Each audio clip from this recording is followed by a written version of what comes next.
I'm Joanne Litton from Purdue Extension in Carroll County, and our second cookie cutter recipe that we're sharing with you is sugar cookies. So some of the things we do today will be similar to our previous gingerbread cookies. We will be starting with our shortening that we have measured out, and remember we need to pack that down so that we get all the good stuff.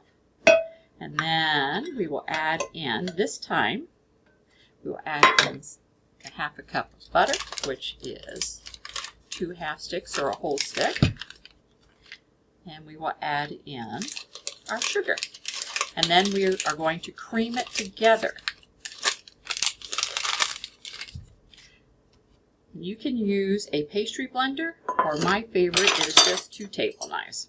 And all you do is cut them into nice small little pieces.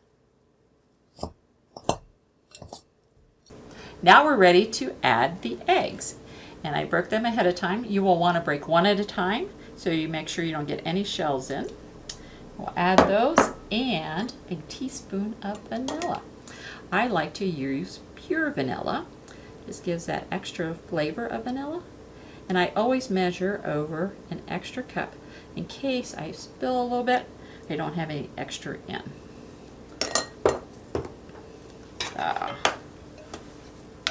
Stir all this together.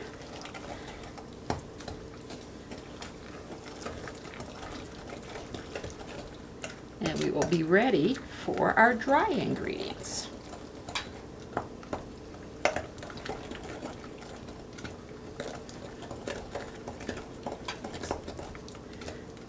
Looking pretty good. I'm going to do one last step with the dry ingredients. I like to remind you all that with dry measuring cups and something like flour, I like to heap it up really tall and then level it off by kind of chopping so that you're not packing it down in. Hi, I'm Kelsey Holt, and now we're ready to sift the flour. So Joanne has already went over how to sift, but this is a fun device that we get to use today to make sugar cookies. So we're going to need 3.5 cups of flour, but first I put 1 cup of flour in, and then you're just going to use the sifter and just sift the flour through.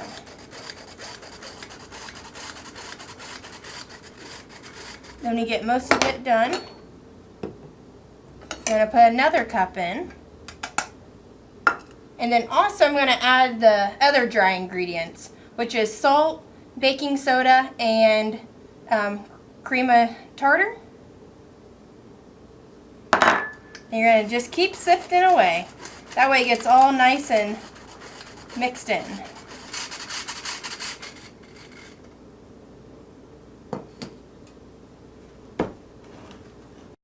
After you get done sifting, the next step is adding your dry ingredients into your liquid.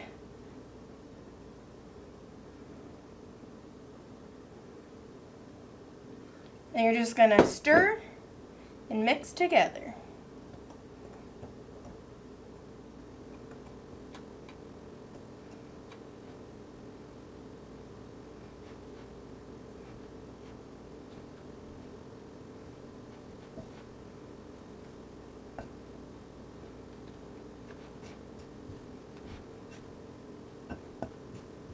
So after you get done mixing all your ingredients together, you need to make sure that your dry ingredients and your wet ingredients are nice and mixed together. So the next step is to put it into the refrigerator to chill.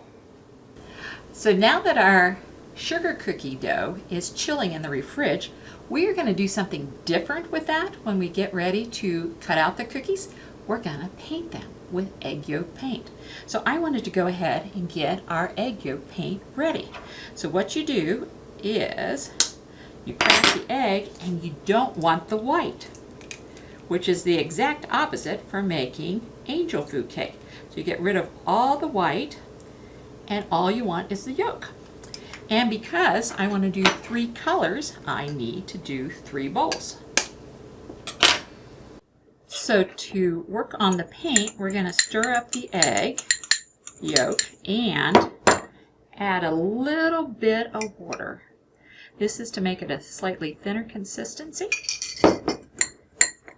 And remember, we will be adding in the paint mixture. So in this case, we're actually using food coloring like I would dye the dough with. And we'll put in just a couple of drops. I want red, yellow, and green today. And once you put that in, stir it up with the toothpick and see how you like the color. Well, that's looking pretty good. So we'll mix up the other two colors. And the other thing I want to make sure I tell you is you need food grade paint brushes so that the brush doesn't leave behind the little bristles on your cookies. So now the cookie dough has chilled for at least 30 minutes. So now we're ready to knead, roll, cut, and paint. So we're going to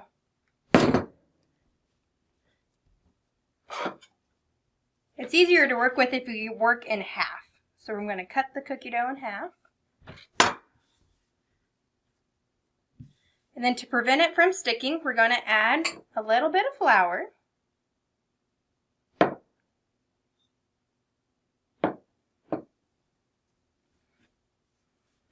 You just want to make it into a ball.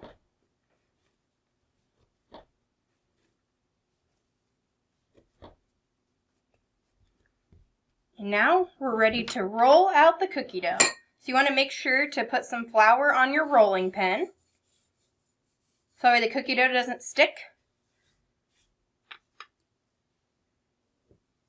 And if it does, just add some flour.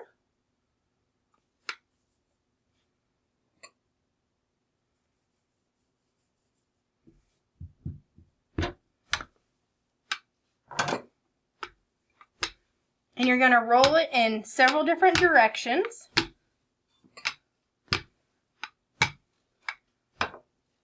Until it's about a 1/4 inch thick.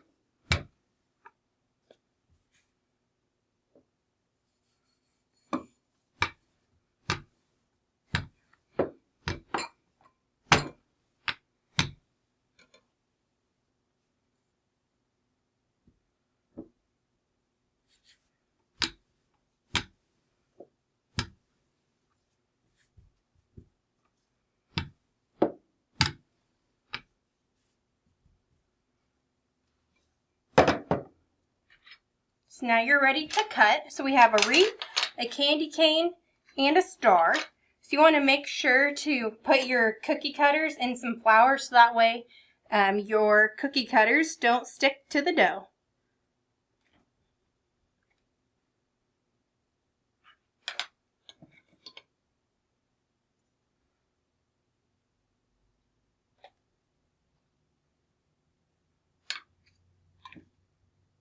So after you cut your shapes, the next part is putting the cookies on the cookie sheet. So we are using parchment paper, which this is baking parchment paper, which is okay to put cookies on.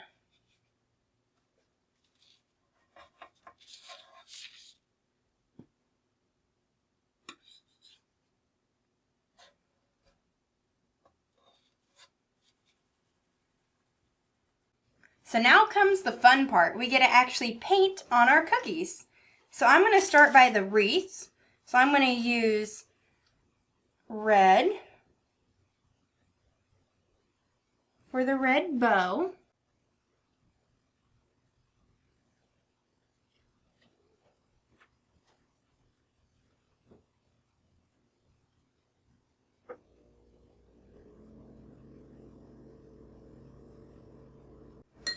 And now green for the wreath. And also, we're using parchment paper.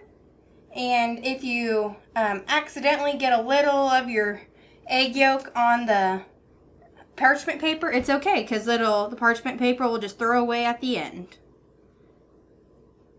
But then instead of staining the cookie sheet, it goes on the parchment paper.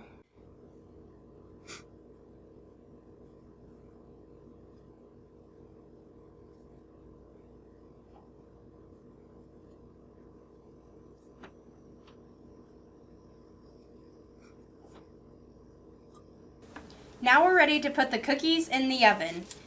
The oven will need to be at 350 degrees and for about 7 to 11 minutes, but check early.